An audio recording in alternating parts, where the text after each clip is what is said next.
Elon Musk is one of the most fascinating people to ever enter the business world in the United States or the world over. And one of the objective reasons why, is that he's the first person to found two separate billion-dollar companies.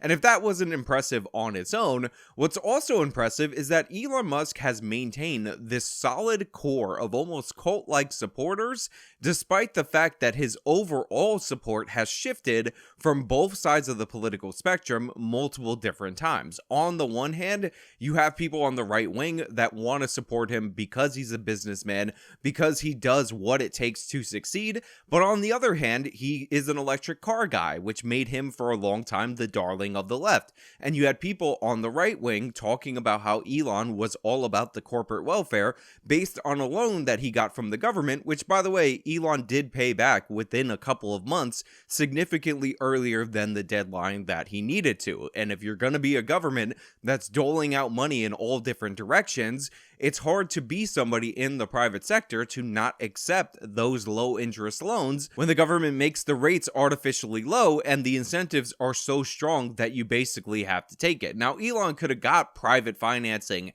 to start up Tesla. That definitely was a possibility. He just wasn't going to get the rates that he got from the government from the private market based on the idea that electric cars were largely unproven in the marketplace as economically viable. But Elon has completely changed that. And one of the things that Elon has done, and now that he's shifted even further in terms of his base of support, I don't know if he's actually shifted, is anger the entire left by buying a huge chunk of Twitter and now pledging or maybe making an offer to buy up Twitter as a whole and take it private so that he can reinstall freedom of speech in the company. We're going to go over this story. It's going to be amazing. But first, we got to talk about our newest sponsor. Our mental health can be affected by our physical appearance. You know that, I know that, and major corporations selling you not very good anti-aging products know that as well. This is one of the reasons why I actually use and I support our long-term sponsor,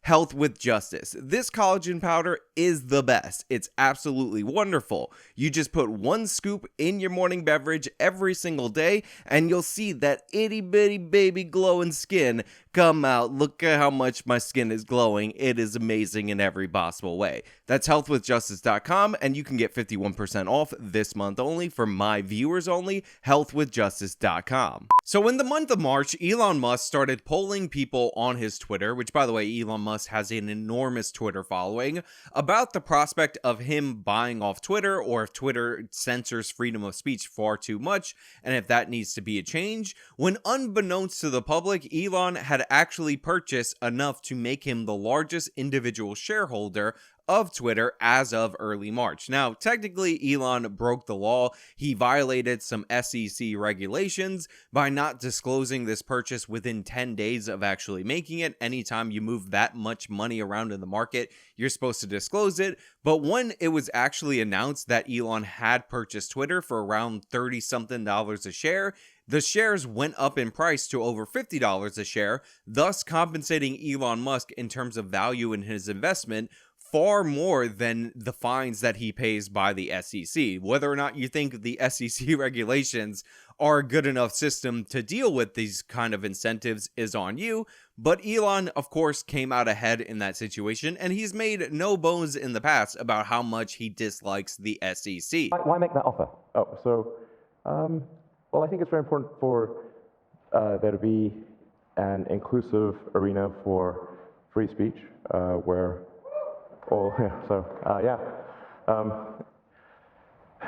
Twitter has become kind of the de facto town square. It's just really important that people have both the reality and the perception that they're able to speak freely within the bounds of the law. So one of the things that I believe Twitter should do is open source the algorithm and make any changes to people's tweets, if they're emphasized or de-emphasized, that action should be made apparent so anyone can see that action has been taken. So there's no sort of behind-the-scenes manipulation, either algorithmically or manually.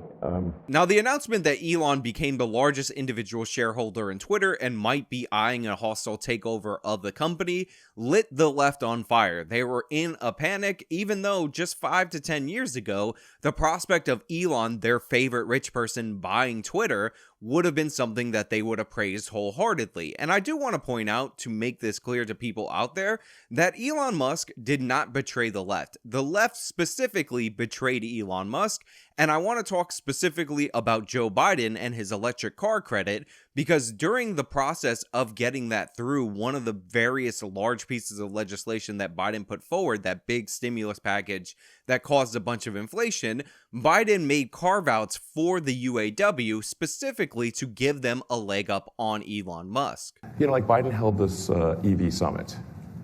Didn't invite Tesla. Invited GM, Ford, Chrysler, and UAW. An EV summit on the White House. Didn't mention Tesla once, and praised GM and Ford for leading the EV revolution. So you were pissed. Does this sound maybe a little biased or something? And you know, just not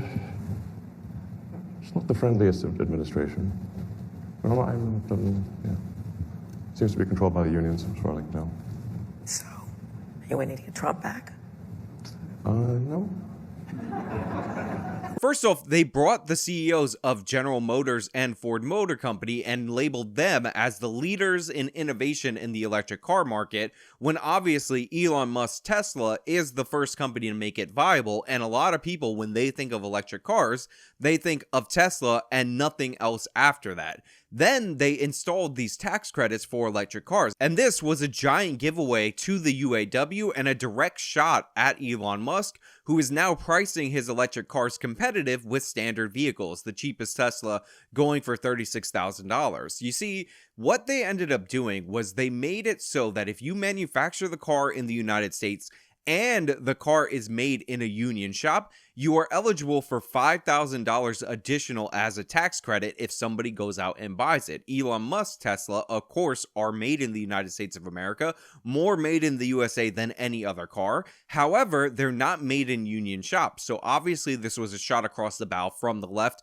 towards Elon Musk, and this might go into his motivations as to why he might be appealing more to the right wing than he was before, because Elon is a businessman. He goes where the market demands, and obviously the Democratic Party has personally struck against Elon, and the Democratic Party has undue influence over social media, specifically one of the most affordable in terms of Elon Musk's ability to buy it, Twitter. Now, while Twitter is the most affordable social media company because it has the lowest user base compared to Facebook or YouTube, and YouTube is owned by Google, by the way, overall, and it's actually affordable in terms of Elon Musk money because he has $288 billion, making him the richest man in the United States of America. And the reason I say not the world is because he lives in a country where you have to report your wealth.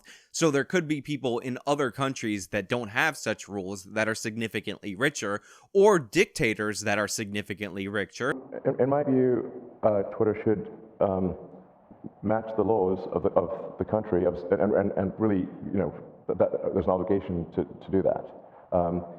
But going beyond that, and having it be unclear who's making what changes to where, having tweets sort of mysteriously be promoted and demoted with no insight into what's going on, having a black box algorithm promote some things and not other things, I think this can be quite dangerous. But affordability for somebody like Elon Musk isn't the only factor that makes this purchase of Twitter so sweet, because Twitter is by far and away the most left-wing of all the tech companies out there, and Elon buying it has basically caused the journalism class, who exists predominantly on Twitter, and Twitter often caters to light their hair on fire and scream and cry and write ridiculous articles about how Elon Musk's libertarian vision of Twitter is what every dictatorship wants. That's Robert Reich, by the way, who was blocked by Elon Musk on Twitter, who's still angry and bitter about that, who is now saying that what dictators want around the world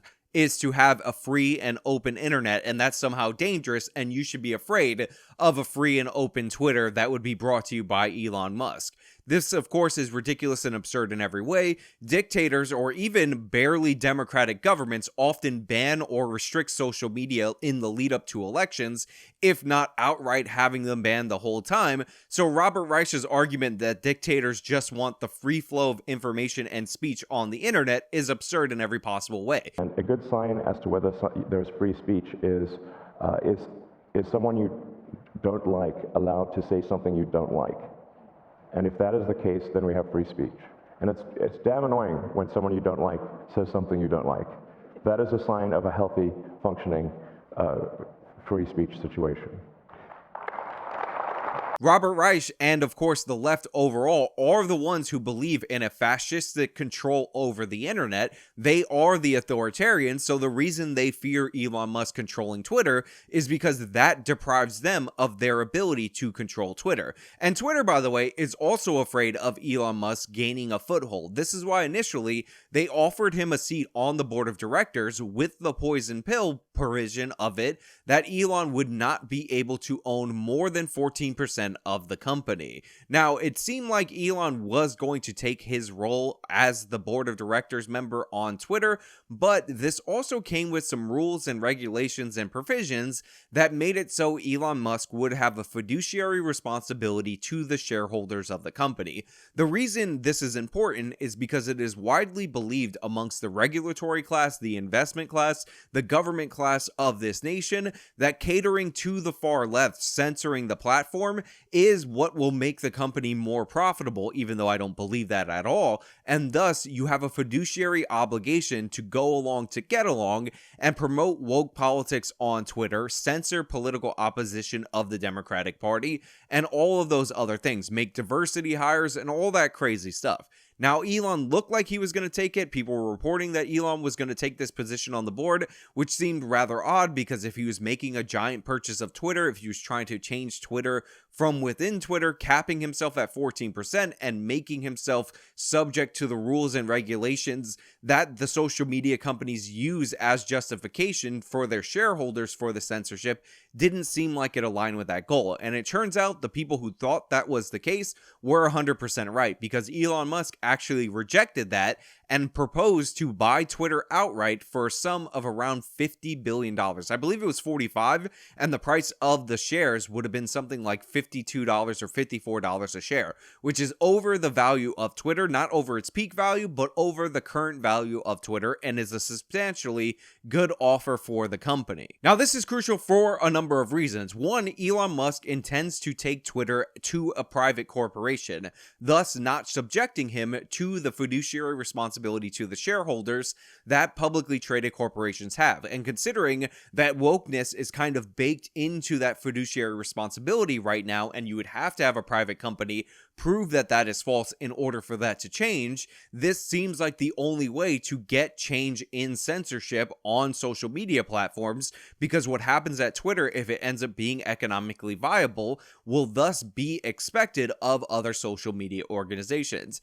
And number two, because he offered a good offer to the company of Twitter, they have to consider this offer because they have a fiduciary responsibility to their shareholders. If this appears to be the best offer that they're going to get, they're going to have to come up with a number of reasons why they're rejecting it. And make no mistake, those on the board of directors at Twitter do want to reject this. First and foremost, a bunch of these people are diversity hires. Outright, it's just factually true. Because Twitter wants to have diverse board members in order to say, look, we're a very diverse and woke company, you realize that unlike many other companies, none of these people are significant stakeholders in the company. In fact, the second highest shareholding member of Twitter is Jack Dorsey with about 2% of the shares of the company. Elon Musk, with his one-time purchase, holds about 10%. So he's 5 times a greater owner than the founder of the company, and you could just imagine how low the shares of the other board members of the company actually are in comparison to Musk and to what you would actually expect. These people aren't actually invested in the future of the company, which would lead to other problems if they just try to reject outright Elon Musk's generous offer for the company. Now, of course, they can't serve their own interests because a lot of them know they are not long for the Twitter board, board once Elon Musk takes over and takes the company private, even though if they reject this offer, we all know for a fact that is a huge reason why they were doing that to their shareholders. Now, I know a lot of you are going to say, well, Twitter sucks anyway. Who cares about Twitter? Get on X, Y, and Z alternative platform. You can't save Twitter, and I don't even trust Elon Musk to try to save Twitter, even if he tries to, and they're not going to accept this offer. They're going to have somebody else get together and buy the company. Now, I get that. I understand those feelings. I understand why people would reject the mainstream social media companies. But the thing is, you're missing the point if that's what you're harping on. If this creates a scenario where Google or Facebook or any of these companies try to get together in order to buy Twitter outright from Elon Musk in order to save the board of directors, that is a show of the hand of who's actually in charge in this nation. The fact that the Biden regulatory board would likely approve something like that, even though Facebook buying Twitter should trigger antitrust things, is very telling about where we're at in this country. And the fact that all these journalists who are on the left, who hate the capitalists, who don't want to be subject to Elon Musk's control and say, oh, corporations could do whatever they want unless Elon Musk buys it, will be subservient to that goal is quite interesting, and it is quite compelling. It shows us exactly who's running the show in this nation, and if Elon Musk is able to pull it out because he has the money, or he has a ton of money, and it's not really going to be that easy for any of these companies to justify that purchase or outbidding Elon Musk for that purchase,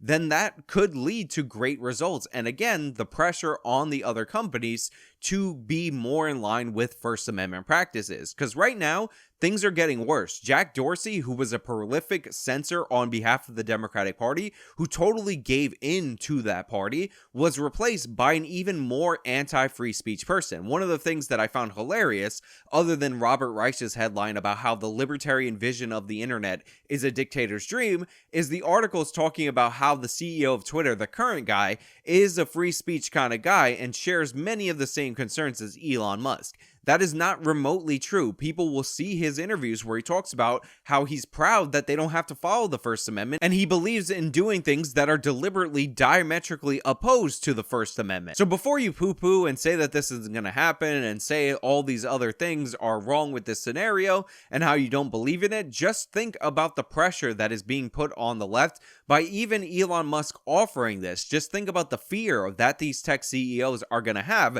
as they go along to get along with the censorship, just based on the threat of Elon Musk doing a hostile takeover. Also, Elon has made it clear that he will likely dump all of his Twitter stock if they give BS reasons for him not being able to buy the company. And considering if they don't let him buy the company, the reasons would be BS, that is likely to happen. So all of these people are going to pay for the consequences of pushing that woke ideology. They always talk about how they have to have their positions over profits. Well, Elon Musk has put that to the test right now with this great offer that is profitable for the shareholders of Twitter, and I don't think any of these people are ready for it. You don't like to lose. If in this case you are not successful in, the board does not accept your offer, you've said you won't go higher, is there a plan B? There is. I think we would like to hear a little bit about plan B. And whether you love or hate Elon Musk, whether you think he inflates ideas too much and he's a big salesman more than anything else, when he actually runs companies, when he's actually in charge, when he's not just talking up something like the Hyperloop, Elon Musk is unbelievably and undeniably successful. I'm sure, like many other business people, he's had his failures, he's had his underperformance, but his track record with big blue chip companies is undeniable. It's quite literally better than anybody else, and that cannot be denied. On top of that, one of the members of the PayPal Mafia, Peter Thiel, also very libertarian, and we could end up in a scenario where Thiel and Musk team up in order to outbid the counteroffer that Twitter's going to be soliciting from some kind of group in order to avoid selling it to Musk. So we could end up in a situation where libertarian-leaning people take over an aspect of the internet that is in the grasp of the left, and I'm all here for it. And even if it doesn't happen, I'm all here for the left panicking over maybe losing one of their tools to control the avenues of public debate. But hey, those are just my thoughts. Let me know your thoughts down in the comments below. If you like this video, you can show them by leaving a like. You can subscribe for more content. You can follow me on all my social medias and support me via the support links in the description box of this video. This has been me talking about Elon Musk trying to buy Twitter and the left freaking out about it. Till next time.